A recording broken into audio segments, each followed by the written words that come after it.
This is Simon Shackleton, aka Elite Force, Zodiac Cartel, Lunatic Calm, and the Shadowmaker, and you're listening to the Liverpool Connection podcast, music and football episodes. Hi everyone, welcome to the Liverpool Connection podcast. This is my music and football episode where I usually bring on a guest to talk about the two loves, which are music and football. But sometimes I bring on a guest that we just talk about music, and that's what we're going to talk about today. My next guest is the label owner of Beesemyer, and he's also been on Sasha's Last Night on Earth, Maceo Plex's Ellum, lots and lots of tracks on Anjunadeep, Crosstown Rebels, and Kompakt. He's more of a producer than he is a DJ. And obviously likes to do the live stuff. But my next guest is John Monkman, all the way in Ibiza. They're nice and sunny over there, which it probably is most of the time. Welcome to the pod, mate. It's very wet. Lovely to be here. Thanks for having me. It's very wet here today. We have some friends over from England, so it's all a bit England stolen the sun at the moment. Well, hopefully they brought the umbrellas with them. Yeah, exactly. Yeah, exactly. But no, lovely to be here. Thanks for inviting me on. Yeah, it's a pleasure. Oh, you're very welcome, and I can't wait to get into it with you. I always start asking, your musical roots. Did your mum and dad have an effect on like your musical influences? I'd say 100% in terms of I was definitely fortunate that my dad was they're both born around 48, so they're products of the 60s in California, so they're my dad's heroes were Lennon, McCartney, Dylan. They were die by the sword. These were the most important people in his life. He was not a failed musician. I mean, he was always whenever I go see him, my parents are separated, so I probably only saw him once or twice a year, but they he'd always be playing the guitar and singing, and when you're young that was pretty annoying to hear, but older you kind of appreciate it more. And an amazing voice and very, very musical. He actually kind of was going to be he wanted to be in a band, and then I think they got their first record pressed and they realized it wasn't going to make any money, so they became lawyers instead, which is probably I probably should have followed that path. But he was deeply into his music, and so was my mother. She was less musical, but she loved, she was, from what I hear, and what she loved, concerts, and she had an epic vinyl collection of, most of all the classic kind of psychedelic kind of 60s kind of repertoire. So, I was fortunate in that case. Yeah, both of them were, we're listening to and very much groovers, which was nice. Well, when did like electronic music come into play for you? Obviously, the 80s was a big kind of synth sound, New Order, Depeche Mode. It definitely was for me. When did it, start? I mean, first off, like in high school, were you musical? Yeah, so I guess my mother was pretty good at making sure I was having music lessons of various forms. So I kind of went through lots of the paces of learning how to play the clarinet terribly, learning how to play the violin awfully, spending I started kind of finding my pace in like piano and guitar and then drums. So I was always always in and out of music lessons, if that's what they'd be called. So I was fortunate in that case, and probably up until I was probably 19, I'd say I went quite deep with the drums, and I'd say drums and piano were things which were kind of I was probably most solid at. I loved my drum teacher. I mean, funny enough, he always gave me my best school reports. He was like, "John's great. He should do music." Also, the other teacher was just saying, "We have no hope. I don't know what we're going to do. This is a disaster." So he is actually probably the one who I resonate with most with. But in terms of first getting into electronic music, I was I was always into, looking back, kind of cool sounds. That's kind of a generic vibe, but just general music that had texture or just something cool going on. Like I was quite varied up until I didn't become like a kind of a music, like an electronic music kind of fascist kind of kind of focus, kind of rule everything out. And so I was about 16, 17. Before that, I was kind of very much, listening to, it's like the kind of, pretty eclectic, like kind of the AC/DCs down to Snoop Dogg, down to American punk rock like Sublime. And then it kind of,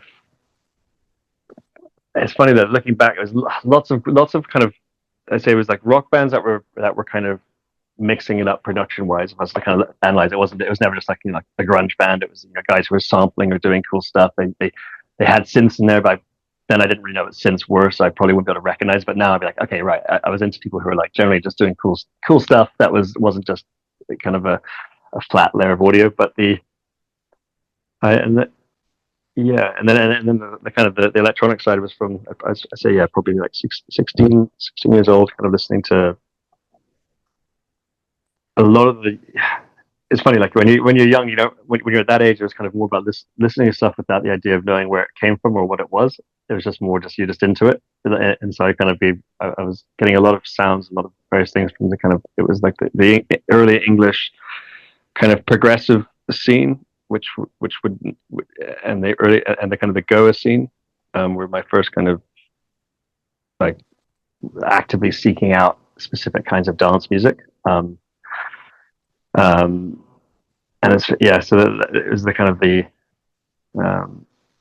these acts now, that scene now is kind of transcended into like the kind of the current psytrance scene. But back then it was this is kind of 1998, 99 was it was this kind of early Goa scene, which had this kind of stripped back progressive scene, which was like the early day modern, like the early day cool, like progressive, which was different from, say, the, I wasn't really into, like the Sash and Digweed moment. I wasn't really into that. Not into it, but I didn't really. That felt like very commercial and very like kind of like static, kind of, more melody driven, less kind of wacky sounds or kind of psychedelic kind of thing. So I was kind of more drawn into the psychedelic kind of scene. That word is pretty loaded, but that's kind of the genre I guess it sits in. And then I kind of, I went deep into that space.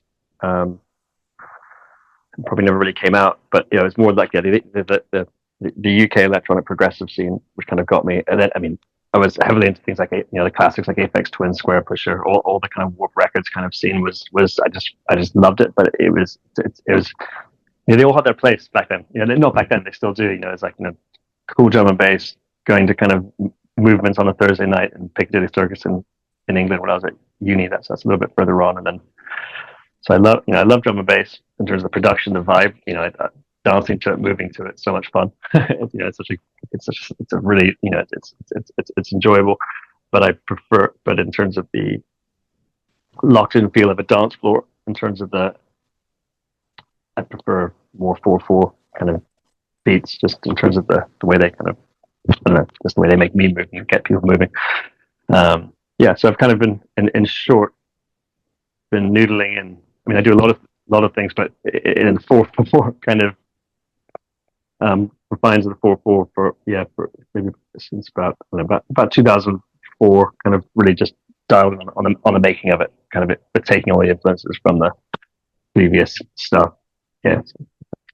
Well, like it's great to, that you have a varied like listening, because a lot of people were, especially in the rave scene, were either into drum and bass, that's it, we're into prog house, that's it, into house music. Yeah, once I realized what I liked, I definitely got pretty militant in terms of if people were over, we're going to having a fun night, we're getting on it. It was only going to be one specific CD, one style of music, and in my eyes, everything else was just kind of turd and irrelevant. So I definitely went through the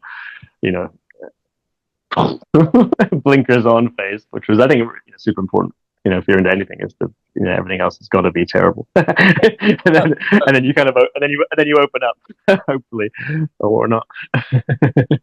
Well, I mean, that's what I hope kind of happens over in Mm. America, because there's a big EDM scene over here, the festivals and everything. I'm hoping at least 10% of that group of people start to look for more underground sounds, instead of and I call it like pop trance. Basically it sounds like pop music to me. Especially, Yeah. That's good. Tomorrowland is exactly kind of the same as the main stage is more based for popular music. But it's great that that you bring up like Aphex Twin and Warp. Wagon Christ, Luke Viber is an absolute legend to me. Yeah. Because you go a bit deeper, it might sound like to someone just coming in the room, if you're playing something like that, they'll be like, what on earth is this noise? But if you Yeah. kind of know sense and know, you kind of go deeper with that style of music, because every time, I mean, for me, every time I hear a Warp record, pointing in is the new Mark Pritchard, Tom York album is absolutely Hmm. amazing. You've got Tom's voice with Mark's production, and I've listened to it over and over again since it came out not too long ago, and every time I hear something different, and I feel the same with your music.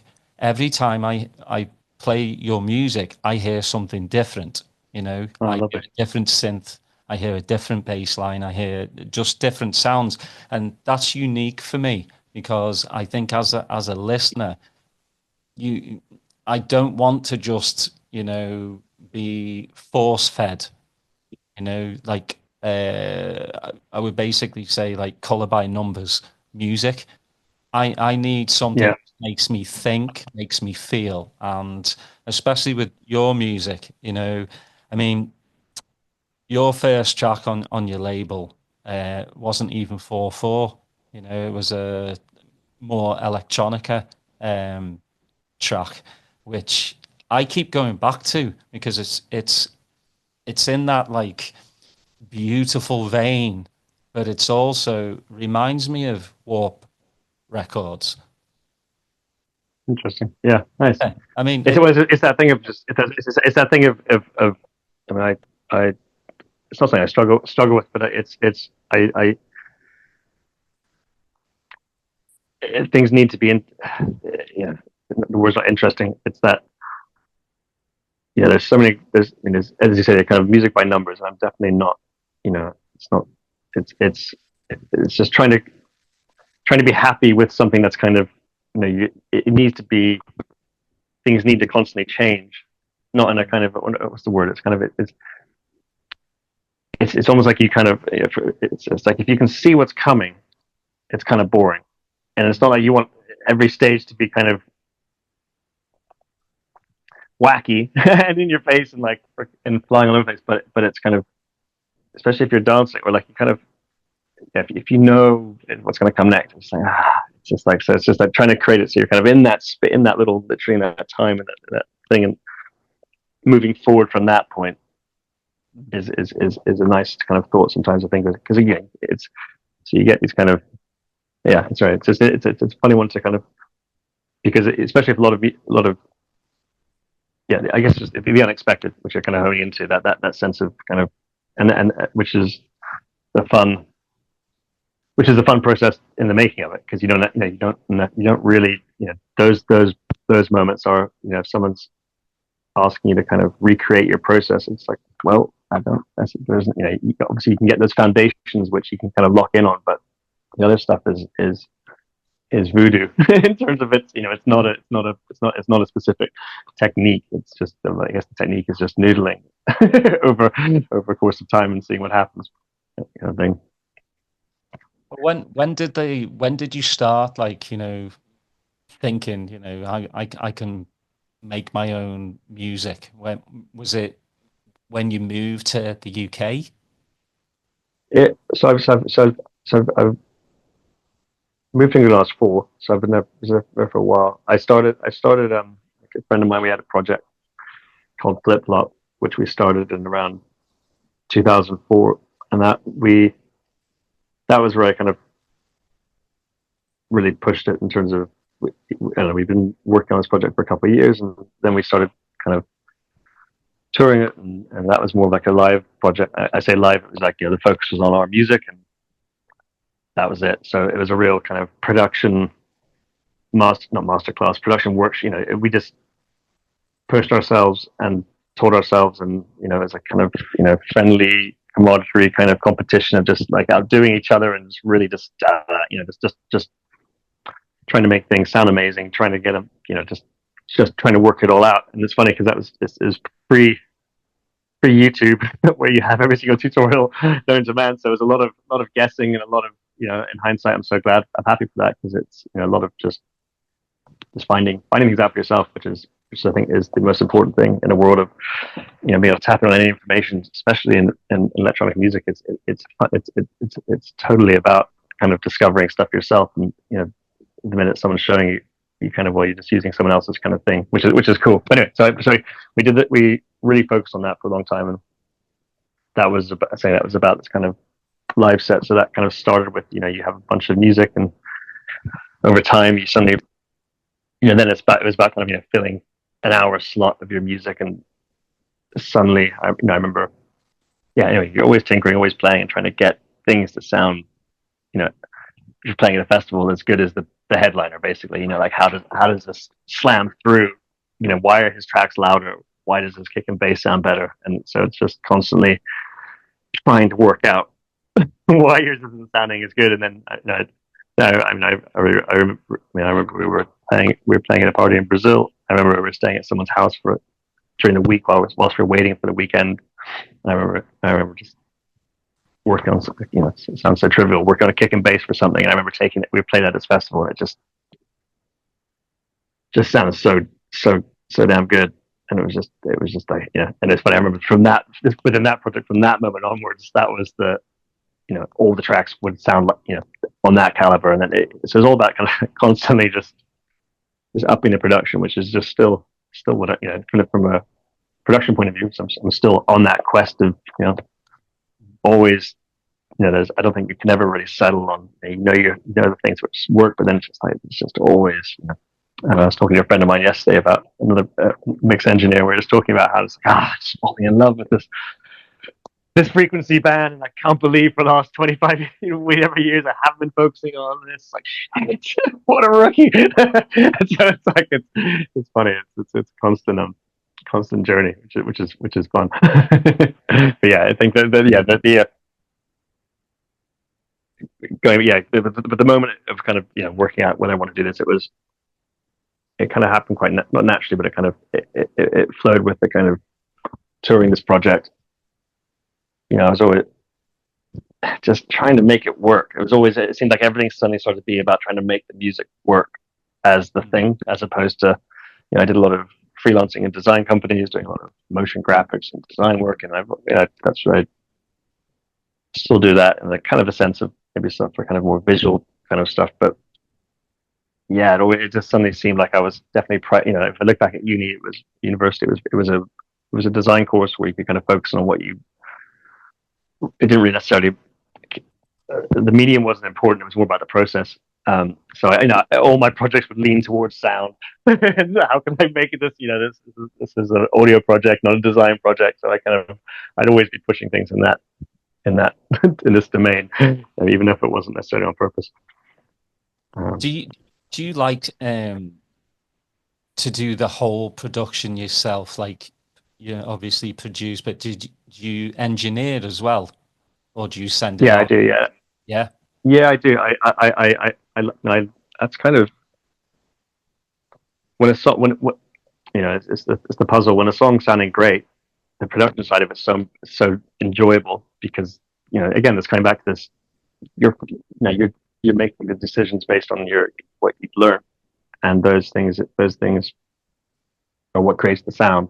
So those processes kind of, recently I've been doing little bits of, when songs are, I don't know. I've recently released, I'm usually releasing a lot of music, and it can kind of, I can get pretty, finicky and want to just spend ages kind of just in it. So I've been kind of, I have a friend of mine who I did it this week. I have three tracks which I've slaved over. I think they sound really, really good. Like I'm super happy. And I sent it to him just to kind of see what he would do, for instance, just to get it and that's he's a really close friend, amazing mix engineer, and you know hear for him to hear it in his room is like, yeah, the kick and bass could come up by just a little bit, and then the rest is fine. It's like, okay, cool, sweet. So I've been doing little bits of that just to kind of, just if I want to kind of, it depends what mode I'm in. If I'm like, I really want to just take this track to the next level, then I'll sometimes just send it to someone I trust, and just to hear it in a different space, different room. I've got like a 6 dB on my speakers. The sub is a little bit louder than it should be, but it feels good when you're making it. So it's not 100% perfect, but my mid range and the highs are pristine in here. So people often won't touch that, but maybe the bottom could come up a bit. Some kind of, I'm always, yeah. But yeah, I like to, yeah. Again, I think the process, the electronic music for me is about, it's about doing it yourself, because that's where it happens. Otherwise I don't know what you're doing. You're just getting someone else to make it. It just seems a bit false. Like I do, it seems a bit weird. I do I work with people on their music, and I love doing that. But there's an element of like, you just got to do it. Stop getting on people to do the thing which it's meant to be about. It is about sound and frequency, and seeing what you can do to make something cool at the end of it. So I think you're kind of missing a trick creatively, even though it seems like a bit of an engineering feat, but it's actually just part of the process. Well, I mean, it's your art, and that's the Exactly. thing. I've had many guests on here, and they kind of say the same thing that you're saying is when you hand, because it's your baby, once you hand your baby to an engineer, they can change it, and you get that back, and you're like, well, no, that wasn't what my track is about. And there's fantastic engineers out there, obviously, and people 100%. to enhance their track, but it can change what they've given to them. And I love, hearing all you guys and ladies as well, just saying, look, this is my track. It's from A to Z. It's all me. I'm not going to send it. The only thing I'm going to do is get it mastered, and that's it. And I really appreciate that, because again, like I keep saying, that is your art, and if somebody messes with it, it's just, is it really 100% you then? No, it's not. Yeah. So yeah, I mean, it's yeah. I mean, it all depends on the. It doesn't all depend, but like exactly. It depends on the sound. Like, what is that? There's a lot of, I'm not saying mine is somehow less generic, but there's a lot of, specifically just generic dance music. It's like, this is a tech house track. This is a progressive house track. It's like, that stuff can just be sent off, mixed. It doesn't matter. It is what it is. Kind of thing, if it's just like, this is just textbook, this genre, just like, and if that's your thing, you can knock it out, make it, send it off.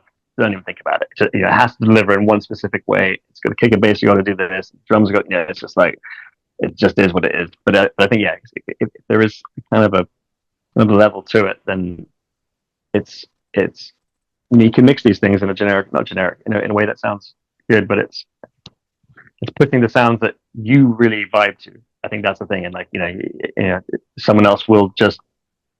All depends on that person, because there's people who really do get it and they will be respectful. But really, say coming back to this, like if it's all sound and frequency, there's certain ones you're just going to want to push that guy. Someone may just the amount of times I've had it where someone just pushes back on something which I thought sounded great, and they're like, no, I'm like, really? It sounds amazing. They're like, nah, it's too grating on my ear. I'm like, it's fine. You need to, I don't know, something a whip. sounds wicked.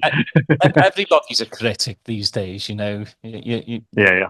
And that's the thing. We live in a world where you put something out, and you've, especially with the internet, Music is straight out there. It's not like back in the day where, you know, you make a track, it gets put onto vinyl, it goes in the record shop. You have to go to that record shop to buy, you know, certain stuff. Now it's all over the internet. So when you put music out, you know, you get the good and the bad. You know, somebody, different, you know, tone. I didn't understand your track. The next person will go, "Wow, that's the best thing I've ever heard." I want to go back to like what was your first piece of kit, your hardware? Because I always like to know this. Like, what did it, was it a basic synth? So I straight up I started, you know, I was straight up starting up a computer. I was, I was very much in big PC back in PC days, you know, just noodling away. And then so I was very much, you know, in the box from when I started. And then I first bit of kit, fast forward, I remember I did it wasn't until like 2006. I remember, well, it's 2007, just before the world crashed into financial ruins. I did an advertising job and did a soundtrack for something. And with that, I probably should have put the money somewhere better. But at the time, I was like, no, we will buy synthesizers. So I bought a big Moog Voyager, which I'm looking at right now, that was my first bit of like hardware, I kind of felt that from years of being in the box, I kind of you use lots of little things, but never really. It's funny how that was never really part of my sound, mainly because a lot of the stuff I was saying was Project Flip Flop, and that was more just less about hardware. I mean, that's just less our vibe. But yeah, the first synth I bought was the Moog Voyager, and that, yeah, it's funny. It opened the doors for the world for kind of more kind of outboard synths, and that kind of definitely started changing the way I worked in terms of adding in that just actual stuff and carving out sounds in a different way than I would do if I was doing it on a plugin. But at the same time, so I kind of mix between the two now in the world. Well, I mean, you know, I have a few mates that just make, you know, music on their laptops. You know, they take it everywhere with them, and that's what they do. I mean, for me, it has to, obviously, Ableton and you know, all these other programs you can use, but there's nothing like being able to touch, feel, obviously a synth or a drum machine. But do you find? Yeah, I mean, I just thought this guy hit this guy. Sorry, I can't really see. But, Like I like your little Instagram stuff, that you put. You know, you get a new piece of equipment and you get some sounds out of it. Is that how you stay creative? Because, you know, a lot of people can get writer's block, but, you know, with hardware, every time you kind of use a synth, it can sound different from day to day. You know, you've got to find that sweet spot. For you to be creative, do you start with a bass line? Do you start with a melody first? I usually I drift between most of I'd say that the tracks which I feel are good or not good. I used to, and funny, I'm kind of diving back into this kind of where I used to be, but I was much less specific in terms of like, I guess, the concept of a track when I first started out. I'd piece together melody ideas of lots of sounds, and never be like a lead. It would be a combination of sounds, and that was super cool. In terms of, you know, looking back, like, oh, cool. You know, it just seems like, wow, what's going on there? I'd say in recent years I've kind of been more interested in what's the core sound of this track, like what's its identity, is, you know, what's this like, so that finding that specific cool sound. That would be the main kind of, I don't really deal very well with melodies in my music, or kind of obvious, like, I have less kind of melodies, like obvious, like or kind of big. They're usually a little more abstract. I mean, they're there, but I find melody a little bit kind of, especially in slower music, easier to deal with. But when they start getting fast, it just starts getting a little bit cheesy and a little bit kind of, it's hard for me at least, to kind of pull them off when I really enjoy. Yeah, it's about finding something I really believe in. I'm like, I believe in the sound. I freaking love it. I really love it. I've made it. I really know how it works. Know how to kind of take it on a journey throughout a song, and kind of. So yeah, so my favorite tracks are ones where I've made a sound. I can play with it for 6 minutes, and it keeps the whole thing going. It's like, this is so cool. It's like great, and then everything else is kind of just nudging that along and accentuating little moments of that. And there's lots of plugins. I play around with a lot of modular plugins to kind of do these. But what I love is when you do make something. Again, this could be on the VST, but especially with hardware. First of all, it just sounds so good, and it sounds so cliche, but it just sounds so good. Like, I sit there with the Arturia emulations, which are the plugins that emulate a lot of Moog stuff, and I sit there with the Moog. It's just like this thing is just a different beast in the way it just, it's like when you use good microphones. A singer comes in, beautiful microphone, just. The sound is 3D. It's in your stereo field. It's just there. Whereas the bad microphone, it's kind of buried in the speakers a little bit. It sounds fine, but it's just a different thing. But yeah. So in terms of the modular stuff, I now, I bought a drum machine recently. I've never had a drum machine before, which is crazy, because I now have one. I'm like, oh my god, this is just amazing. And I spent the last 2 months making stuff just with this guy, and it's all beginning to sound a little bit like this drum machine, but I've been super excited about that. So it's not important to get it to, do everything in the box, but for me, I like that kind of sense of finding something, making it, and then recording, takes, whatever you want to call it, passes over drums, over structures of tracks, and it's just so satisfying when that's it. Well, that little nugget's it. You don't need to like noodle away and do stuff. It's just, this sounds cool, done, and it's a real sense of kind of you can kind of relax because you've got it, and it's just there. It's physical. So it's fun for that. Well, with your label Beesemyer, obviously that's all you. That's. Again, that's your baby. When you make tracks, do you put them in the category of like, this is going to be on my label, and then do you say, okay, I think this would suit like Anjuna, Last Night on Earth?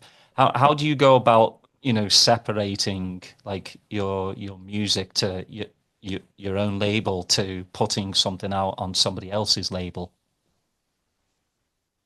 Yeah, it's a combination of being able to plan, your own, if the music, it seems, has become, or it is just it just seems a very specific. It's the yearly calendar or schedule of the music industry is so militant. It's like January comes, not much happening. Get things going for March, April, May, June, bangs. Slow it down. September, final push. Right, everything stop. October, November. Everyone's, there's like specific kind of seasons almost. So yeah, with that, you kind of you plan your approach in a sense, like you would a business, or how you're gonna try and make it all do as much as it can. Basically up until September. That seems like the plow through it until there, and try to make as much noise with your music. If that's the plan, that's usually the plan. It's like this: how am I gonna do this? And so there's just the time aspect of being able to kind of do things your own way. I've definitely, the labels I've released on gets narrower and narrower, just because it's kind of, I think the power, it's like what are these other people going to do that you can't do?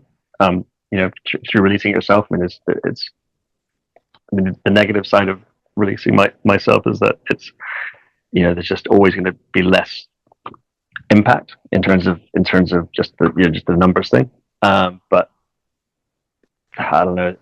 It's funny. Like there's Anjunadeep, for instance. It's not that doesn't necessarily always fit a lot of my music because it can be a little bit light in terms of the vibes. They often they're interested in the slightly less challenging tracks, but as a label, they're amazing to work. They're just wonderful to work with. They're just like just feels good. This stuff is moving and it's just good people. So on labels, things don't. Nothing really happens. So it's not that things should happen, but you could have just done it yourself. You just done it better yourself. So it's kind of But just going back to your question, in terms of it's a combination of if something's like this is crying out for this label, which wasn't intentionally made that way, but it's like then it's on one level it's kind of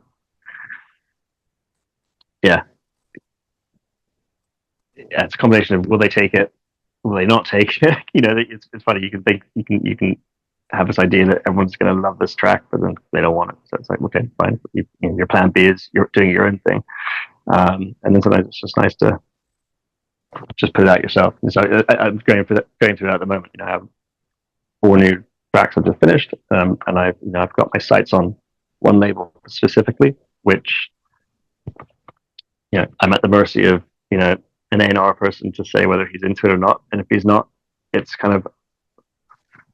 annoying because I'd love for them to release it, but at the same time, it's all good. It's all good. It'll be less numbers, but it will hit. The right people will find it. That's the thing. It will get. So it's a kind of combination of two. It's kind of time management and trying to find the best home. But I think nowadays with what you can do yourself, you can kind of get things out there if they need to. The numbers will just probably be a bit less than if something with a kind of established network. But not always true. You never know. Well, yeah, I mean, with your own label, you've got to do all the work, while another label, they'll do most of the promo. So that does help. But yeah, I mean, it's got to be tough in a business that's, so many artists come and go so quickly. And as the music industry is cutthroat, especially, Beatport, how many thousands upon thousands of records are released every single day. Probably 70% or even 80% are just, made by bedroom producers. And you can definitely tell with a lot of them that the sounds are just not there. It's not very well produced. It's definitely not very well engineered. But, obviously, for you, I think it's more quality over quantity, and that's how it should be. You don't just put music out just to put it out. I do want to talk, because I know time-wise, I do want to talk about Pulse, because the videos I've seen are just on YouTube are absolutely amazing. Where did the idea come for that? It was such a great thing. It's kind of set the bar in terms of expectations and vibe. I've been doing I've had my kind of, I've been focusing on my live set for a long time now, but I've been always looking for visual collaborators to do stuff with. I discovered these guys, Collective Scale, a while back, about a year and a half ago, and just reached out to them, and they were really into my music generally, and it was just a lovely, really, in a world of, I don't know, ego and a lot of no's and a lot of just kind of, it was just a lot of yeses and a lot of good vibes. It was like let's do this. This is going to be great. And it just took me back. It was almost like kind of being at university when you're working on a cool project, and it's just like, it was a real wonderful moment of working with cool people doing cool stuff just for the sake of it. There was no real intention other than just do something really, really cool. So I kind of which I mean, there obviously was purpose for it, but it was just such a really enjoyable process. So we kind of connected. We agreed that we'd do it, and I for me that was just cool because I basically just sat for a couple of months working on new music, just for that, but just had its own aesthetic, which meant which was nice for me because it was like this isn't there's no vocals in this. This is about dialing in vibe and the sound which I should always be making, but sometimes I veer off course when I don't have like goals of a specific dance floor in mind, and you start adding vocals in. It's vocals are I love working with vocals, but in terms of it's slightly off piece in terms of if you're playing at an epic festival where people are really locked into the dance floor, you're just not going to be bringing out. I'm not specifically going to bring out these big vocal tracks, but anyways, this is a lovely excuse to just really dial in a cool sound. And yeah, we did this. I brought over two videographers who I've worked with before in England. I did a production course a few years during COVID, and the main photographer from that is just a videographer dream. Brought them out. It was like a kind of like a covert guerrilla operation. Went to this warehouse in Paris. That we arrived there into this it was just also it was their workshop. Huge ass empty warehouse. The installation was there waiting. We got there and it's like, this is just gonna be. This is just so cool. It was such a fun experience, and we had to wait till kind of 3 a.m. till it got dark enough, and did this thing, and it was just on. It was a kind of a one take, let's go, and it was just pure. It was amazing. It was so much fun. We were all just it finished, and they were just the videographers because they're obviously moving around the space, and they were just going, it just looks so good. I was kind of in the middle of it, so it felt good, but I didn't quite. Yeah, and I remember looking at. Oh yeah, it was really, really cool. I had a nice chat with the guy who does it, trying to see what is the next version, what is version 2.0 if there is one. So I'm kind of beginning to think about that, which is nice. Well, I mean the live stuff. Obviously, you DJ too, but you can definitely tell that you're more into doing your live setup. Is there going to be a tour at some point? Yeah, I hope. My gigs for me have always fluctuated up and down. I have moments where they're on, and then I seem to be in a bit of a dip at the moment in terms of things feel like they're going and lots of good things, but my gigs have definitely kind of subsided a little bit, which I'm working on. Because there's a disconnect at the moment between like my output and the amount of shows I'm kind of doing. But I kind of that I'd say there's a bit of a flow to it. I hope you gotta and I am. So yeah, I think I kind of put the brakes on a little bit the last kind of 2-3 months just to kind of really focus on what is the music I'm excited about, kind of thing. What's the thing. So I've not done that. I've just finished a bunch of stuff. Last kind of 2 months of work done. It's seeing where that goes. But yeah, there is stuff in the pipeline. It's just like it's a process of. I think my shows they come after my music is released usually. It's a thing. It's like the music arrives, some demand comes in, the music stops. That kind of way. It's a funny one. I've never had this kind of steady thing. It's always a kind of a hustle and a movement and trying to kind of get it moving. But yeah, there's definitely in terms of Pulse, in terms of getting that on the road, that would be epic. that's something we're trying to work out how to make that happen. Yeah, I'm looking to organize a few little things in Ibiza this year, kind of very small underground events. But yes, I will be stateside soon, which would be good. Maybe in Austin, that'd be nice. Yeah. I mean, there's an amazing place called the Concourse Project, which is a massive warehouse, and the production level is bar none. It's kind of a bit like, it's like a mini version of the Warehouse Project in Manchester. So, again, just everything is done so well. So yeah, I'd love for them to get you here. But speaking of Ibiza, though, I mean, the move out there as well is a big one. And it's funny when you think of Ibiza, obviously you think of the clubs, but there's a lot of people that live, a lot of producers now live over there. And sometimes I think, do you bump into each other at the supermarket?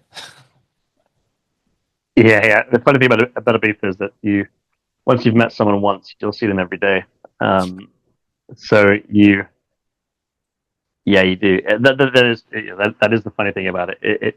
Sorry, not funny. The nice thing about it is that it is a funnel. It's a sucks people in. So you do bump into some great people. The airport's a classic spot. You get standing in line, getting your tickets, and usually guaranteed to bump into someone or see someone that I saw last year. You see lots of people, but I remember bumping into Goldie, who'd just been playing in Pikes, and he hadn't been to sleep yet, and he's on good form. You do get a lot of, it's fun. You get there's a few big DJs at my son's school. You do the children's drop off and like nods of hello. Yep, hello. Musical nods. Well, I mean, it's got to be surreal, because Sasha, obviously lives over in Ibiza as well. But it's got to be surreal, You've got these mega producers and everything, but they're human beings as well. At the end of the day, they're dropping the kids off at school. Yeah, it's a weird place, especially if in a sense I work in music now. I do work in music, but it's not working music, but it's music is my life. Dance music space is my my sphere of life. Even though so it's always driving around is always a picture of a DJ. It's like yeah, it's just like no way, it's intense. Just everywhere, it's like your accountant everywhere you went was Excel sheets. You're like fuck, it's pretty wild in terms of like, because it's the super commercial end of, I guess, the stratosphere I'm in. So it's not all necessarily a place. It's just like McDonald's everywhere a lot of the time, but it's a funny. Yeah, it's got its positives, but through all the madness and like you get to hang with some really lovely people whose intentions are in the right place. Well, before we leave, do you have any new releases in the next few months? So I'm doing a bit of seems like I've got a lot of music on Anjunadeep. I just had an EP of Anjunadeep, and 1st of July I have another 2 tracks of them, which are kind of cool. There's so I'm trying to finish one of them at the moment. They want me to send over. My hard drive just died and I need to recover it. But yeah, so a couple of things on Anjunadeep, and then once that's kind of locked, once that's out, it's going to be a kind of a steady flow of music on Beesemyer, like every 3 to 4 weeks of cool stuff, which I'm excited about. Kind of slightly, kind of twisted, deep, weird stuff, which I'm kind of sitting around, which is going to kind of push up until September, August, October. Just kind of, so yeah, and Anjunadeep stuff, and then some more kind of deeper stuff on Beesemyer. I look forward to hearing it. I really appreciate you, coming on, spending an hour with me chatting. I wish it was longer. No, I love it. It's really one nice of those, you keep thinking of questions I want to ask you, but I can ask you later on. But if you want to check John's music out, please go to johnmonkman.co.uk or his Bandcamp, johnmonkman.bandcamp.com, and obviously streaming on all whatever platforms you listen to music, you can go check him out there. As I always say, please go check out new music, new artists, but also go check out the older stuff as well. If you just hearing John for the first time, go check out his back catalogue because it's absolutely amazing. Again, I'm very honoured to have John on. I'm very honoured to have all my guests on because, as I love electronic music, so it's so good to hear the stories behind the producer and the DJ. So, yeah. Until next time, please, everyone, stay safe. Please like, subscribe, put your notifications on, and we'll see you next time.